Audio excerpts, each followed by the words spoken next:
بات تو یہ ہے کہ اس میں میری کوئی رائے نہیں ہے، شریعت کی جو رائے ہے وہ آپ کو معلوم ہونا چاہیے۔ اللہ کے رسول صلی اللہ علیہ وسلم نے داڑھی یا سر کے سفید باغ میں ہننا مہندی لگانے کا آپ نے فرمایا ہے، آپ کا حکم ہے۔ ابو قحافہ کے بارے میں آپ نے فرمایا کہ ان کے سر کے بال جو بالکل سن ہو چکے ہیں اس کو مہندی کے ذریعے اس کا رنگ بدل، لیکن جہاں پر رنگ بدلنے کا اعتداد یا اس طرح کا ہننا لگانے کا ہے وہاں پر اتقوا السواد، کالے رنگ سے بچو، یعنی کہ کالا مزاج جو آج کے اور بلوا عام ہے، یعنی عمومی طور پر لوگ اس کا خیال نہیں کرتے، جیسے ہی چند بال کالے ہونا شروع ہو جاتے لوگ کالے مزاج کا استعمال شروع کر دیتے، اس لیے شاید اپنی عمر کو کم کرنے کے لیے، لیکن شریعت میں یہ بالکل بھی صحیح نہیں ہے اور اس کا دنیاوی نقصان بھی ہے۔ جو لوگ ڈائی کراتے ہیں یا بال کو کالا کرنے کی کوشش کرتے ہیں ان کا بال اور جلدی سفید ہوتا ہے، اور جس خوبصورتی کے لیے وہ اس کالے مزاج کو استعمال کرتے ہیں چند دن کے بعد جب بال بڑھ جاتے ہیں تو نیچے سے سفیدی اور جھانکنے لگتی ہے، جس سے کہ خوبصورتی کے بجائے خوبصورتی ہو جاتی ہے۔ جی آپ کے پاس اس کے بعد انشاءاللہ جزاک اللہ خیر مولانا۔ ایک سوال ہے، کیا نیک لوگوں کی بھی نظر بد لگتی ہے؟ نیک لوگوں کی بھی بری نظر لگتی ہے؟ نظر کسی کی بھی لگ سکتی ہے، وہ نیک ہو برا ہو کوئی بھی، والدین کی بھی نظر لگتی ہے، بچوں کو یا کسی بھی چیز کو، تو نیک کسی کی بھی لگ سکتی ہے، اس میں کوئی وہ نہیں۔ اسی طرح سے میں سمجھتا ہوں اگر ایک ایک سوال پر مائک ادھر ادھر ہوتا رہا تو زیادہ ٹائم کھینچے گا، اس لیے میں جلدی جلدی نپٹا دوں، میرے پاس دو تین چار نپٹا دوں۔ ایک صاحب السلام علیکم، ایک صاحب دیوبند کی تعلیم حاصل کر کے مفتی کی ڈگری حاصل کیے ہیں، وہ کہتے ہیں کہ امت کا اختلاف رحمت ہے، یہ کہاں تک صحیح ہے؟ تو ان سے کہیے پھر لنگوٹی بانٹ کے اکھاڑے میں کھڑے کریے، لڑائیے، پھر رحمت بانٹیے۔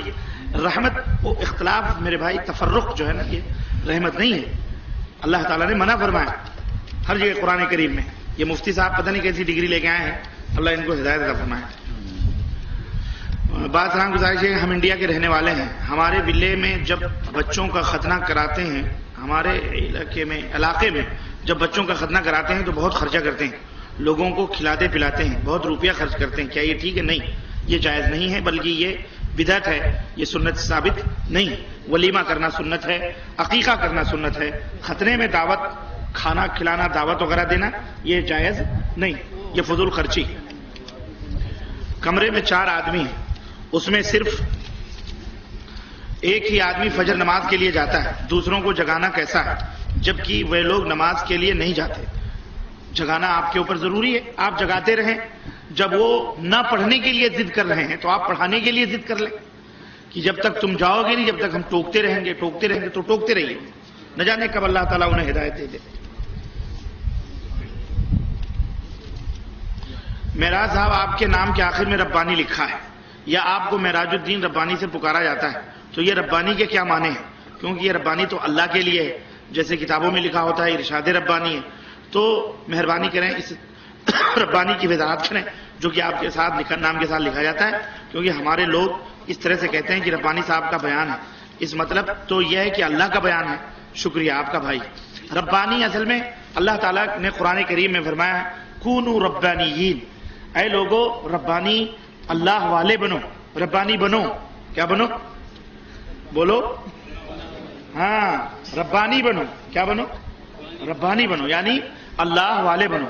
تو جیسے رحمانی کہتے ہیں کہ رحمان والے بنو، جیسے جس کو وہابی کہتے ہیں اللہ والے بنو، تو وہابی مانے بھی اللہ والا، ربانی مانے بھی اللہ والا، رحمانی مانے بھی اللہ والا، اس کے جو الٹا ہیں وہ سب شیطان والے ہیں، سمجھ رہے ہیں؟ تو ربانی، ارشاد ربانی کا مطلب یعنی اللہ کا ارشاد نہیں، بلکہ وہ ارشاد جو ہے وہ اللہ، یعنی وہ ارشاد کی صفت ہے نہیں، وہ ارشاد ربانی ہے، یعنی اللہ والا ارشاد ہے۔ وہ جو کلام ہے وہ کس کا کلام ہے؟ کلام خود اللہ والا ہے، یعنی اللہ کا کلام۔ تو یہ جو بیان ہے کہ ربانی صاحب تو یہ اللہ والے، اللہ کی طرف نسبت ہے. جیسے ہم سعودی کہتے ہیں سعودی والا، ہندوستانی ہندوستان والا، پاکستانی پاکستان والا، اسی طرح سے ربانی اللہ والا. ٹھیک ہے. اس دور میں بہت سارے ہمارے بھائی تمام فرائض کو پس پشت جیسے نماز، روزہ، زکوٰۃ، دیگر احکامات کو چھوڑنے کے باوجود کہتے ہیں ہم کلمہ گو ہیں، آخرکار ہم جنت میں جائیں گے. آپ کیا کہتے ہیں؟ ہرگز نہیں. نماز، روزہ، حج، زکوٰۃ چھوڑنے والا یہ جنت میں نہیں جائے گا. اللہ کے رسول صلی اللہ علیہ وسلم نے فرمایا جان بوجھ کر صرف نماز کو چھوڑنے والا، جان بوجھ کر صرف نماز کو چھوڑنے والا، اللہ کے رسول صلی اللہ علیہ وسلم نے فرمایا وہ کافر ہو جاتا ہے، کافر ہے. اور اللہ تعالیٰ نے قرآن کریم کے اندر ان نمازیوں کے لیے وَوَيْلٌ لِّلْمُصَلِّينَ الَّذِينَ هُمْ عَنْ صَلَاتِهِمْ سَاهُونَ، جو اپنے نمازوں میں غفلت برتتے ہیں وہ ان کا ٹھکانہ ویل ہے. تو جو پڑھتا ہی نہیں ہے اور اس کے اوپر روزہ، نماز، زکوٰۃ وغیرہ بھی نہیں دیتا ہے تو وہ تو بہت بڑا مجرم ہے نا. اس لیے اس کا وہ جو ہے نا بہرحال جہنم میں جائے گا. میں بہار کا رہنے والا ہوں. آپ ہمیں ایک ایسے مدرسے کے بارے میں بتائیں جہاں قرآن سنت کے طریقے سے تعلیم کی جائے، کیونکہ میں اپنے لڑکیوں کو حافظ قرآن بنانا چاہتا ہوں. اللہ آپ کو جزائے خیر دے. بہار ایک بہت بڑا اسٹیٹ ہے.